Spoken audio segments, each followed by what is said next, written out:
But I think this all comes down I to get like separating the two, you know, organic content and paid content, completely different things. You know, you could run a video tomorrow saying like how great your service is, how great your product is, and then the call to action is literally visit website, and you click on the website, and then it gives you more information. Yeah.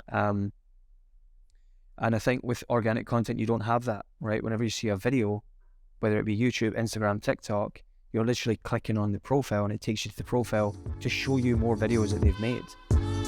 What's up, guys? Rich here. Thanks for tuning in to the 2610 podcast, where me and the boys talk about how you can use content the right way to grow and scale your business. If you find this episode useful, then please share with a fellow entrepreneur, marketer, founder, or anyone else who might also get some value from it, and let's all grow together. With that said, let's jump straight into it. Okay, Scott, so you've just started doing content marketing. What are the most important metrics that you would track? Yeah, it's a good question. I'd say one of the key ones is tracking engagement on your content. I do feel like it can really show if the audience likes your content and resonates with that content, or is useful and valuable to somebody just watching. Like for myself, I do like TikTok, as you will know. I found myself starting to actually follow brands, podcasts, and educational influencers now.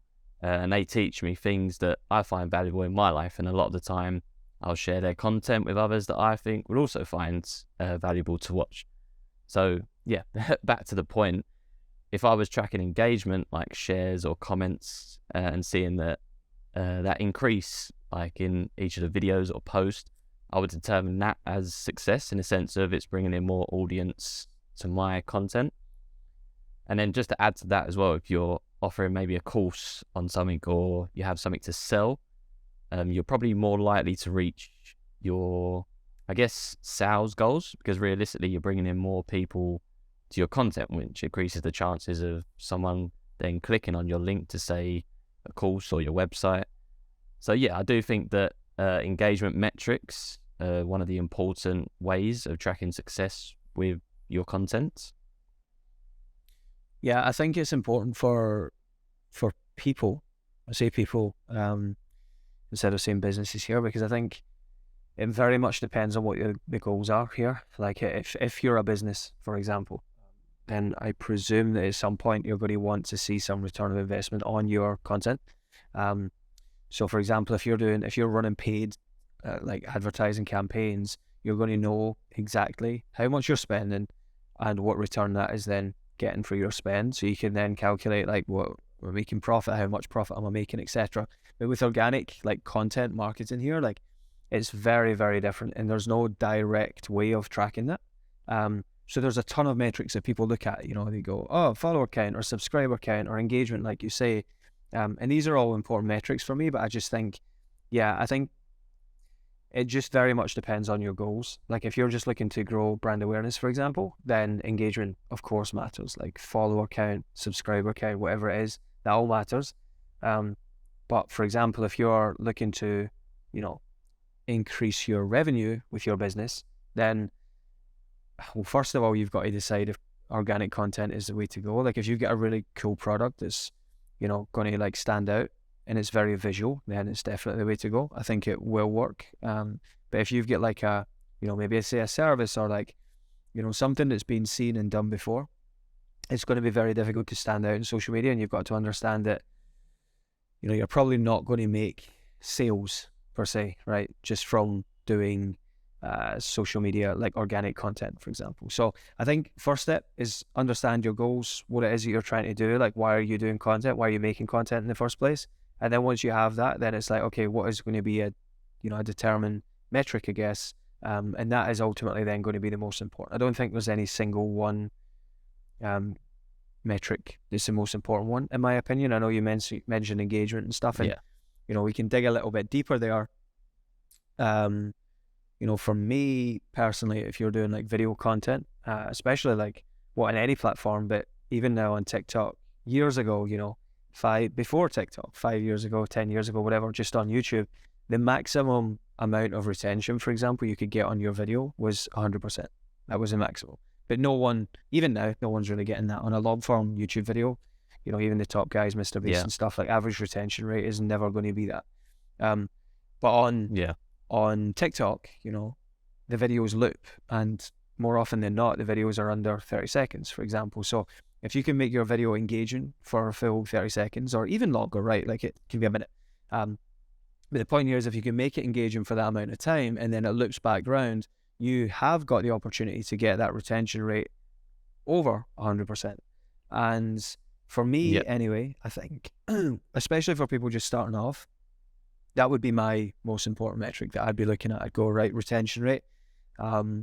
Because view count, subscriber count, engagement, like all of these things, you're going to struggle to get them for a long time because it's so saturated and, so many people making content now.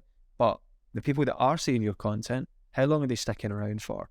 And that is like a real good way of analyzing your content. Like if they're only staying around for like 1-2 seconds, the chances are your hook's really poor, or the quality of the video in itself is really poor, i.e.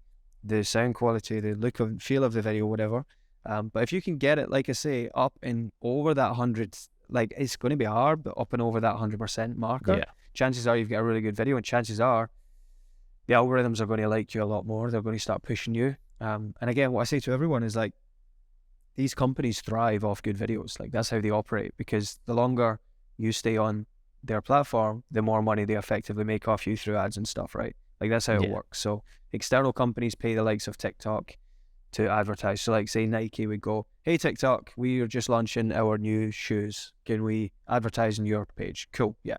So basically they're going to look at that and go, okay, TikTok has got this many users and Instagram's got this many users. The person who's got the most users, the person who's got the most like sort of like, people there, they're going to pay more money to. So TikTok is going to earn money from that. So it's well within their best interest to have people on their app for as long as possible. So how can they do that? They show them the videos that they think are the best, the most engaging. So the ones that are getting the higher retention rates, they show to the more amount of people. And that's how your video will effectively get seen and get shown to more people, if it's like a higher retention rate. That was a long-winded way of saying that retention rate is probably my most important metric, but I just wanted to explain why, and I think it's important to understand why, I guess. I get that though. I think retention is, again, massively important. As we know, like when we edit videos, it's about keeping engagement high with people watching. And I guess as good as what I was saying, like shares, comments, website clicks and retention, like what do you think about like conversion rates? Obviously, I mean, conversions are the ultimate goal of content marketing, right? So I think measuring conversion metrics is vital, just because it provides insights into effectiveness of your content in driving revenue. I don't know what you think of that. Obviously, you say retention is your number one kind of thing. So what do you think of like conversions? Well, I ask you this then. So what's your favorite content to watch? Like, just name me 5 things that you've watched in the last 10 years that you really like. Channels, maybe people, like brands, whatever it is. Like, just list off a couple. Okay, now you got me thinking. I mean, for me, podcasts are like one of my biggest things. Okay. Funny enough, we're on a podcast now. Yeah. But yeah, podcasts are probably my biggest things. I mean, I like, I told you before, I like my spiritual kind of things. Okay. So it offers a lot of like meditations and spiritual practices. Yeah. So I'd say like, them things are the things that I go to a lot to consume. Nice. Okay. So then my question is, what are they selling? So for podcasts, the only thing that a couple that I follow, obviously they sell merchandise and books. In relation to the spiritual stuff, I know that you'll laugh at this. So like obviously a lot of them have like crystals. A lot of them have like self-help guides, so books, crystals. And I think that is it. I've never really like checked out too much. Okay. So there's the exact point that I was trying to get to, is you've never really checked out too much, but you enjoy their content, right? So you know who they are, you enjoy engage, like, their content, you're learning a lot from it, but you're not taking any action on what they're selling. So I think like conversions, like they would look at that, right? Say if there's 100 of you, 100,000 of you, 1 million of you, it's not taking any action. You go, oh shit, what are we doing wrong? They're not necessarily doing anything wrong. Just the fact of Yeah. the matter is, like, not everyone wants to buy, not everyone's like interested in what is happening, in terms of like what you've got to sell. That doesn't mean to say that you don't enjoy the thing. And I think, of course, it makes sense for businesses to focus on this. I think back, like, I'm out in obviously South America at the moment. You can't go out to a restaurant without someone coming and like singing and playing a guitar, and it's a great atmosphere. But then straight after it, they ask you for money, and like whenever you get spare cash, you throw them, a quid or whatever. But like ultimately, I'm not really, I didn't ask them to play the music, so I don't feel sort of obliged. I know that sounds Yeah. harsh, but like it's the same thing. You go on TikTok, I it's like, get you. I never once asked you to make this podcast for me, but I find it interesting in the same way I enjoyed their performance. But it's like I'm not going to go now and book you for like my wedding, for example. But this is the thing, Yeah. it's a similar sort of thing. I don't necessarily think people should get caught up in that. I think conversions is more for paid advertising, if I'm honest. It's like, make a really good video that's going to sell. But when it comes to like just like organic content, I don't know if it should really be. I get it. I do get it. But I think there should be more than. I think it depends on what you're trying to get them to convert to. Like if you've just get like something that you want to sell, again, not everyone's going to be interested in that thing. But if you've say got like, a really cool product that's free that you want to give away, i.e. like a emailing list that you want to get people involved in, and you just want to give them information, or you have got, like a cool app that manages your finances, for example. It's free to sign up. You can just go on there and you can just do it. Like these are all things that people like might be interested in, and ultimately you're just giving away organic content.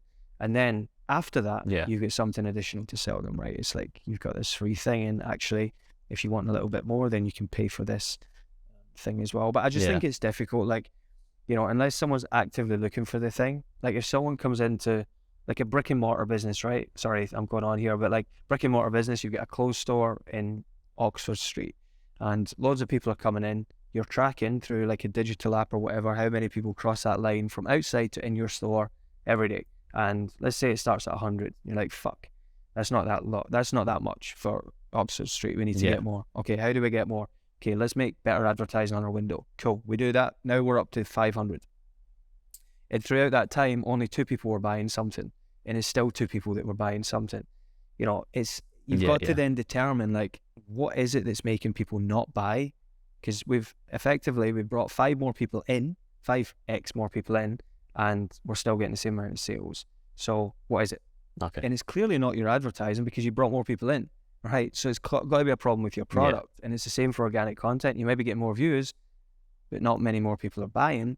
Then it's like, well, that's no problem with your video. And that's what we see a lot. I think it's like, oh, you're getting us loads of more views, but we're not getting any more sales. It's like, bro, like I can't help you with that. Like we're here to get you going viral. We've done that.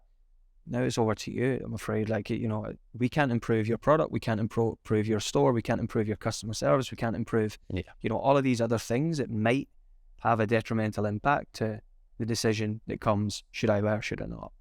Like at the end of the day, content marketing comes down to views. And there's so many. But do you think that maybe, so for example, like website traffic and obviously what I was saying, conversions can help like determine whether certain content is doing well? But again, obviously it comes down to what content is being made. But do you think that it could have like what's the word for it? Like it can probably like identify which content is more successful in helping them. So for example, like someone is trying to drive people to their websites to maybe like book a course or to buy something. Do you think that that's like a good way to identify what content's doing well? So if like, for example, we have like clients we edit for, and we send them a video that the video is targeted for trying to drive sales, for example. Do you think that maybe by that business or brand seeing how much website traffic they have, do you think that that could help determine if that was a good video or not? I mean, if that's what they're if they came to us at the start and they're like, right, what are we looking to do here? I want to drive website traffic. Okay, cool. How are we going to do that? And then it's like, I just want to make fun content and engaging content. And it's got nothing to do with the website. I'm like, well, how is this going to reflect your goal? It's the same thing, right? It's like, you know, going back to the brick and mortar business on Oxford Street, you know, if your goal is to get more people into your store, what do? So you tell people to come in. It's a great place. But then it's like, okay, fuck, I've got loads of people in now. Now I want people to convert. I want people to buy stuff. So then you've got to think about ways in which you can improve that. And I think the same thing applies here in the online world. You want people to come to your website. So how are you going to do that? Not talking about the website or telling them why they should go to the website isn't going to do anything. Again, the podcasts and the spiritual people that you watch and listen to, are you going to the website? True. I'm not really. Exactly, right? Like, there's the amount of people that I've watched, like in the past, you know, and we can talk about top guys. Mr. Beast, right? One of the best. I don't even know, has he got a website, for example, that I don't even know? Yeah. So I think, and this is the thing as well, like, I think businesses get quite caught up in the old traditional sense of the word of like, okay, I want to sell a product, I've got it on my website, and that's the only way you can buy it. I think there's other ways that they should be looking to utilize. You know, TikTok Shop is getting launched now. It's got a new thing. You know, they should be looking to utilize that, because then it's like, think about TikTok as TikTok is Oxford Street, your page is your store, and then, you know, inside of that store, inside of your page is like how to convert people. And I think when you break it down like that, you've got much more chance of hitting. I think you've got to ask yourself, you know, getting people to view my website, you know, what's that going to do for me? You know, if loads of people are viewing your website and not converting, then it's probably a problem with your website, for example. But I think this all comes down to like separating the two. You know, organic content and paid content, completely different things. You know, you could run a video tomorrow saying like how great your service is, how great your product is, and then the call to action is literally visit website, and you click on the website, and then it gives you more information. And I think with organic content, you don't have that, right? Whenever you see a video, whether it be YouTube, Instagram, TikTok, you're literally clicking on the profile, and it takes you to the profile to show you more videos that they've made. It's not taking you to a website. It's not taking you to their store. It's taking you to what they do more. So the key thing here is just keep making loads of fucking good content. And I guess like just accept that, you know, that's not going to, if then that's your goal, right? If then that's your goal, that you want to get people to a website, find a really good video that goes well on organic, if you're running organic content, and then just run that same video as an ad with a call to action on the end saying visit the website for more information or whatever. Or get creative with it too. I don't know. Okay. Well, I've got a little bit of a scenario role play for you. Okay, nice. It's kind of the little thing that I want to throw to you. Notice how I sat forward. I'm nervous. Our relationship has now developed quite far that we can do this role play. Let me see. Is Heather okay with this?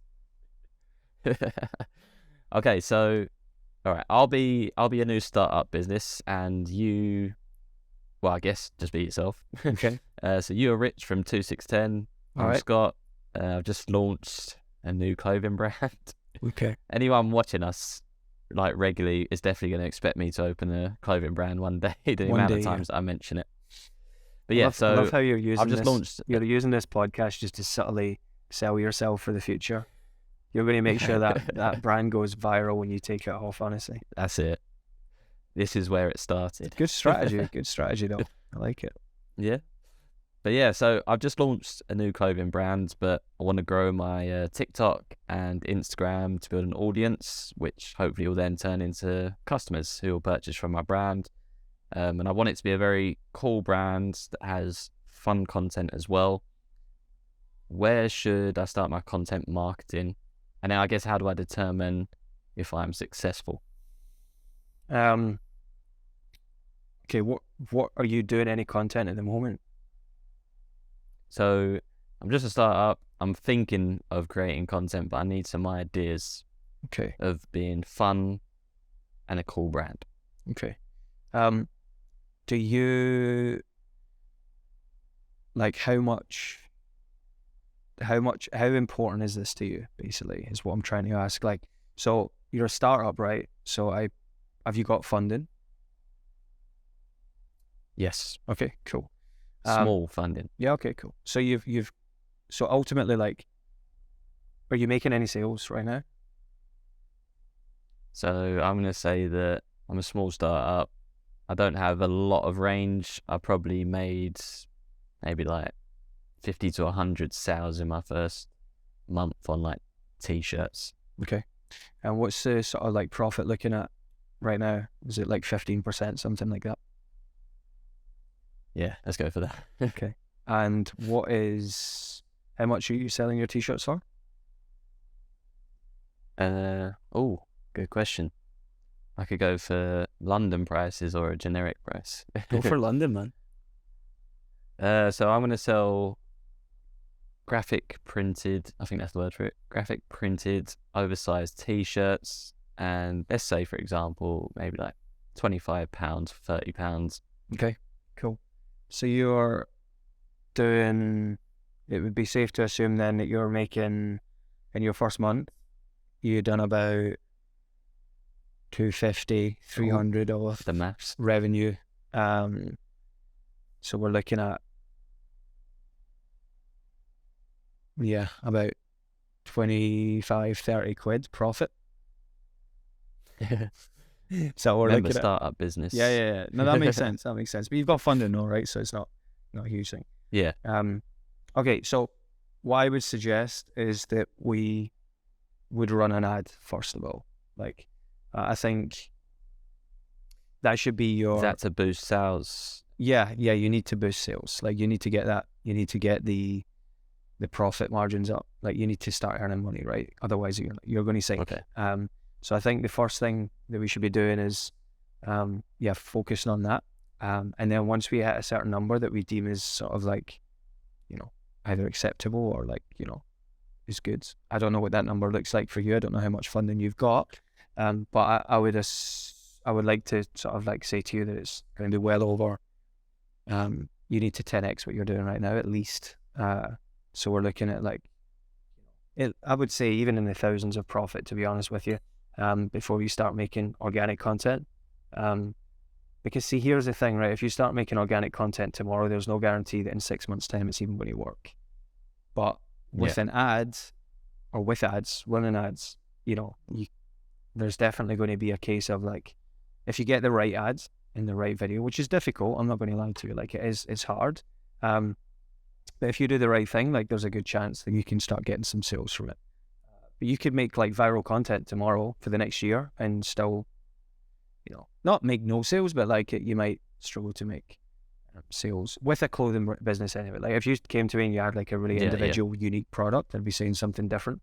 But I think right now your focus should be on, making sales first. Yeah. Okay. So run an ad, make sales, and then we move into the more creating organic content side of things to then get the company or brand more out there.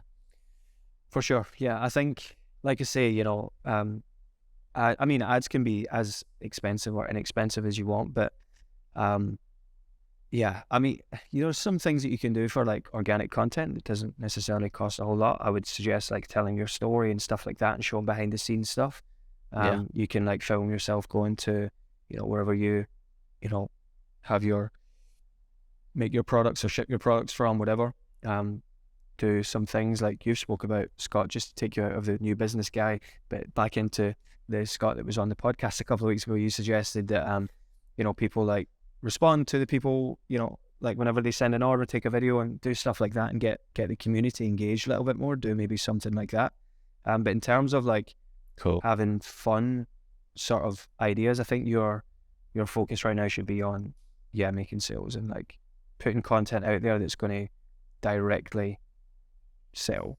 As in, look at these t-shirts, like how sick they look, as opposed to, here's us playing hide and seek in the factory, for example, and whoever gets found last wins this t-shirt. That would be what I would be doing. Yeah, exactly. I think everyone would love to do that. But yeah, do you see like the difference? I think is like, if you said to me you're making 10 grand profit, that's a different story.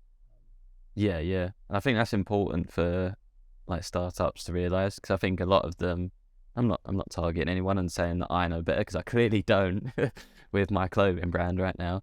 But yeah, I think it's good for like startups and things like that to know like kind of where they should be prioritizing things. Yeah. And by you saying all this, anyone watching this doing a startup business and it's confusing them, that should hopefully help them in the next steps to take, in a sense, if For that makes sure. sense. For sure. Yeah, I think it's just really important to like define what you want to do, like your objectives, right? Like I think, right now, as a business owner, Scott, like you should be sitting down and going, and I'm sure you have, like looked at the numbers and gone, right, I need to just make more sales. How am I going to do that? And ultimately to get you onto this call, for example, you've then thought, oh, what about organic content? I see other people doing it and doing it really well, and it's been successful for them. But I just think there's no, like I say, you've got to be, the thing with organic content is you've got to be really, really, really patient, and it takes time. And I just think that if you continue the way you're going for another 6 months, another year, without like really increasing that top line revenue, you're going to really struggle to stay afloat as a business. And if you're pumping all this money into organic content, I don't want you to think that that's the result. I don't want you to look at, for example, us, if you were to start working with us, I don't want you to think, well, we fucked you and we were the ones responsible for you not succeeding. I'd much prefer you to go and semi-succeed right now and just like do the business in traditional terms, i.e. advertising and stuff like that. And then once you get to that road or get to that point, start then going down the road of organic content.